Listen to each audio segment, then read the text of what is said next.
This is the Caribbean Queen, Alison Hines, and you know you're locked on to Caribbean Focus. Stay focused, but listen to this. Watch the diva blazing hot, step on the stage and mash it up. Whoa, raise your hand and scream. They call me the soca queen. In the fed, well, I am the boss. Where the crowd saw who vex lost. Whoa, raise your hand and scream. They call me Caribbean Queen. Rah. Greetings, everyone. This is your girl, Cherrie Garden, and you are tuned in to another episode of Caribbean Focus TV. Thanks for joining us. You know what we're going to do is take you on another trip around the Caribbean in 60 minutes. But today is a really, really special show. I am extremely excited. You guys better be excited, too. All right, you know what? Before I tell you a little bit about our show, you want to make sure that you're already following us on Twitter, Caribbean Focus, at Caribbean Focus on Twitter.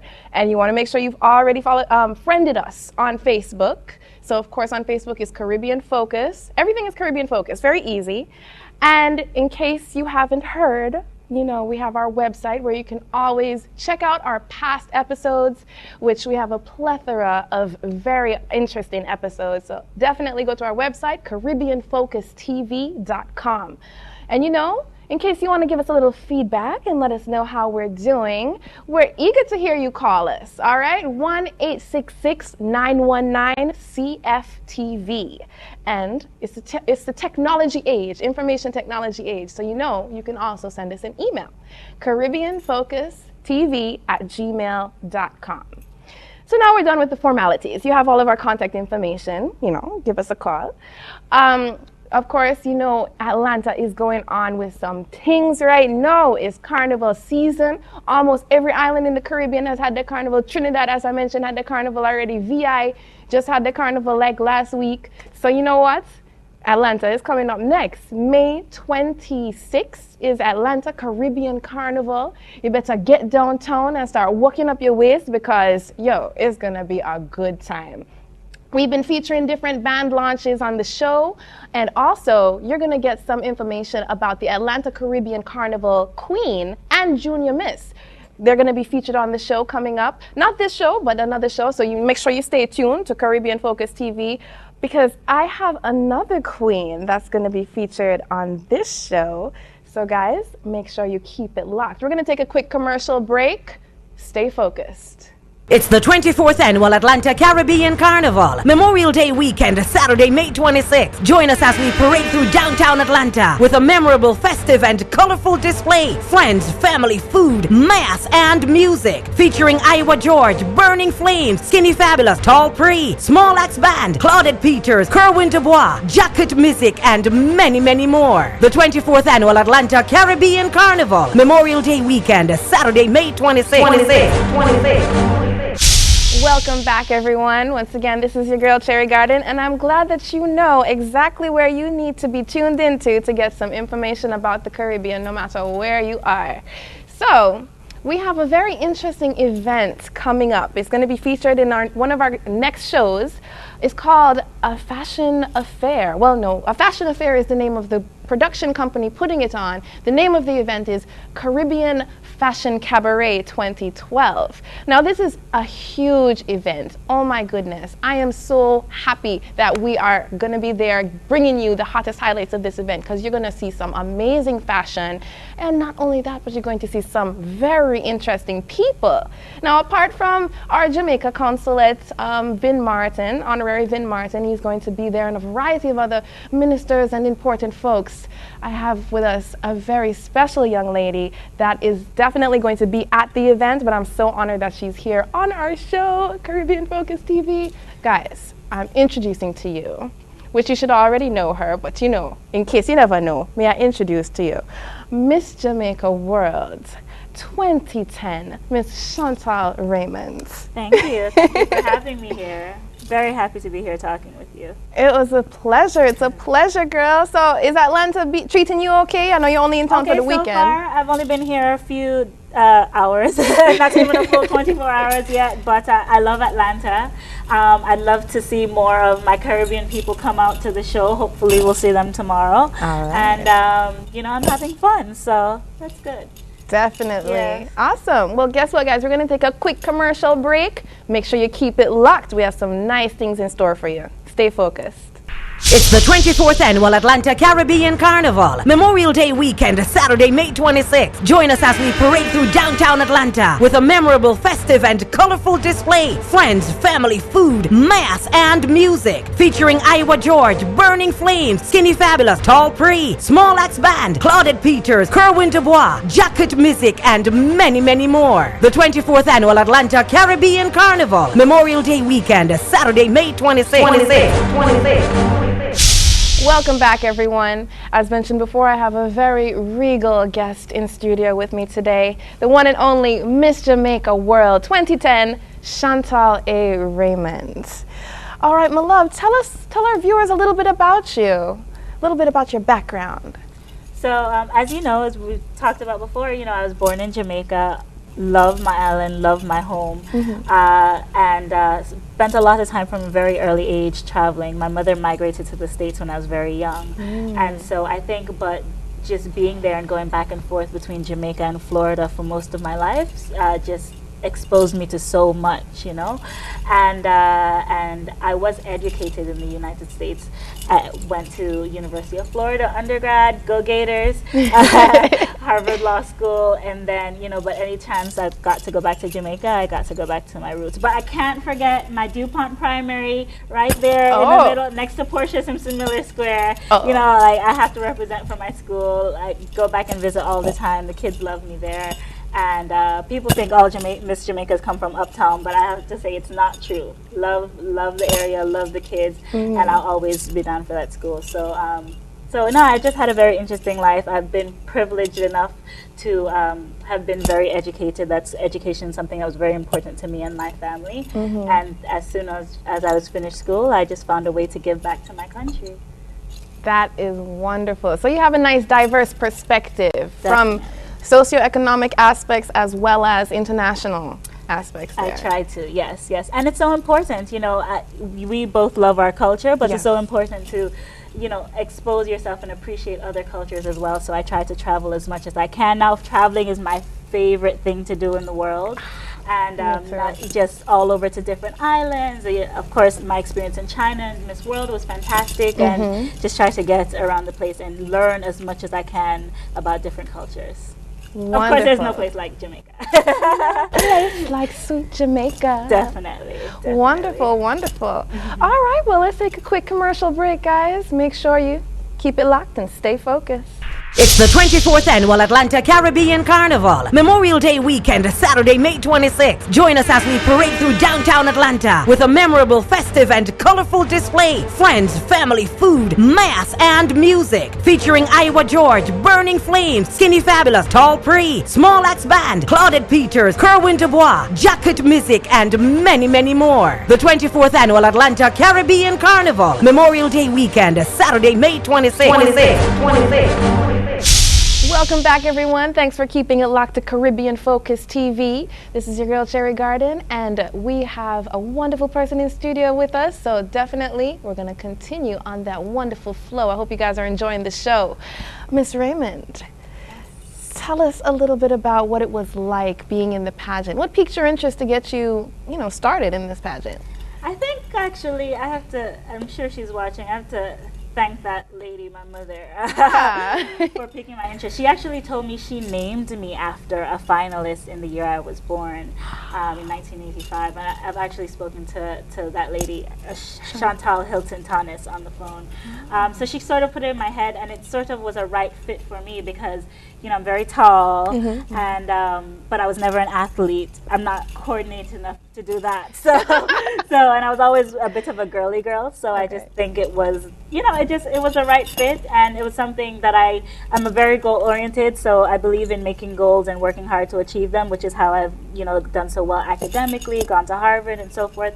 And so it was just a new goal, something I wanted to do. I thought the opportunity to represent my country would mean a lot to me, and it definitely did. And so I made it a goal and worked towards it. And Wonderful. luckily for me, I was successful. So, Yes. Well, I mean, what was it like? I mean, throughout the entire experience, even in the pageant or even as queen, I mean, was it very tense in the pageant and you weren't sure what was going to happen next? You know, okay, so when I was 16, I got my first modeling contract, and if I didn't get anything from that, what my agent said, he said, you're going to go to auditions and you're going to look to your left and you're going to look to your right. You're going to see girls that you might think are more beautiful than you, or you might think are more deserving than you. But the moment you let that stop you is the moment you've defeated yourself. Wow. And so I think there might have been competition, or there might have been an air in the pageant, but I didn't let that get to me, because the moment I start doubting myself, or the moment I start getting into the little stuff, the little things that were going on around me, I think is the moment that I would lose my focus. And so I sort of stayed focused. And stayed focused. Yeah. You're on the right show. Exactly. And just being Miss Jamaica World is fantastic, you know, getting to represent my country both locally and internationally, getting to, you know, do good work. And I worked with everything from, you know, Jamaica Cancer Society to Jamaica AIDS Support for Life. And I tried to make as much, you know, do as much good and have as much impact in the 1 year that I had actually ran for 13 months. But it was an awesome experience and a lifetime of memories. What was your platform in the pageant? Like, what was your passion and your cause? See, I didn't want to be the typical Miss Jamaica that's like, oh, you know, I'm going to, or not Miss Jamaica, but beauty queen in general. I'm just going to do this, and I'm just going to work with, you know, kids below a certain age or orphans. I just felt like I had 1 year. I mean, and of course, you know, you're always a Miss Jamaica, but you have 1 year where you can really, really, really make a strong impact. And so I just didn't want to limit myself. And so I started, you know, working with Jamaica AIDS Support for Life, and that's an organization that benefits children that are both infected and affected by HIV. And I worked with them through the Christmas season and giving back, and that was so fulfilling. And then I was done with that, and I was like, okay, I want to work with Jamaica Cancer Society. Wow. And I helped raise money and fundraise for them to benefit children affected by cancer. And then I was like, oh, that's great. Now I want to work with high school kids. Just revving the engine. Exactly. And so, Wonderful. you know, and then I was Champs Ambassador, which was an amazing, amazing experience. I got to participate in Jamaica Boys and Girls Championship. VMBS? Yeah, it was just an amazing getting to you know, run the field, and I was in the opening ceremony, and I got to talk to high schools about having friendly sportsmanship and competition, and eliminating some of the violence that's associated with the champ season. And I just wanted to make as much impact as I can in the time that I had, and so I just didn't want to limit myself to one platform. Okay. That was what That is wonderful. Here again is the multidimensional, you know, perspectives that you have, and influencing the multidimensional actions that you were involved in. I tried. I like that. Very good, very good. Well, actually, right now we're going to take a little break. It's the 24th Annual Atlanta Caribbean Carnival, Memorial Day weekend, Saturday, May 26th. Join us as we parade through downtown Atlanta with a memorable, festive, and colorful display. Friends, family, food, mass, and music. Featuring Iowa George, Burning Flames, Skinny Fabulous, Tall Pre, Small Axe Band, Claudette Peters, Kerwin Dubois, Jacket Music, and many, many more. The 24th Annual Atlanta Caribbean Carnival, Memorial Day weekend, Saturday, May 26th. All right, so now we're going to go back to Miss Chantal Raymond here, and she's going to tell us a little bit more about her experiences with the pageant. So, did you find that it influenced you in any kind of way, like it changed your mentality or personality for the positive or even negative? I believe, well, being in the pageant made me a lot stronger. Well, winning Miss Jamaica made me a lot stronger as far as dealing with some, you know, when you become a public figure, there are lots of positives. Yes, you're the it girl and people want to take your picture, and you now become a role model. But with that also, there's a lot more responsibility, because now your actions aren't just your own. The things that you do also influence young girls and so forth looking at you. And so I think that's something that, you know, I didn't take for granted, or I didn't take lightly, the impact that I had on other people, some of whom I have never met or probably will never meet, but they're looking at me as this, you know, as a role model. And so I think, and just being more conscious of that, and so little things that I would do, I wouldn't, you know, be careless with my friends. I would just think about things more before I did them. And I think also just appreciating people. I mean, I definitely, like, for example, you know, people say, oh, you're Miss Jamaica, so you get to sit down and rap with the Prime Minister. Yes, that's nice. But sometimes things meant a lot more to me, like, than seeing a lady. I remember being in front of the stadium and meeting a lady who's selling bag juice. Most people know what bag juice is. A lady selling bag juice on the side of the street, and just greeting her, and then just know how much that meant to her, you know, and just seeing the impact that you can have just by smiling, or just no matter how bad my day was, that I know that when I meet someone, this is their first time meeting me, and I have to go beyond myself or whatever I was feeling, and think about the person in front of me. So it made me much more conscious of other people and their lives and so forth, and just what an impact that I could have on them, and sort of putting the petty things, you know, if I was having a bad day, I'd have to drop that immediately to make somebody else's life feel better. So I think just making more conscious of other people and how I impact them overall. Wow, that is definitely something that's on the deeper side there, because I mean, when you're growing up, you probably don't think of things in that level, like. No. And it saddens me when I see other public figures, not just, you know, local Caribbean figures, but in popular media in the U.S. and so forth, and they just act and they say it's their life, and it doesn't matter who's influenced. But the fact is that you have put yourself in a place that things that you do will impact other people, whether you know them or not. And so I think that it's important for people to be conscious of that. It's important for people that have, you know, that are these public individuals to take their actions, you know, to take control of their actions and take account for them. Wow.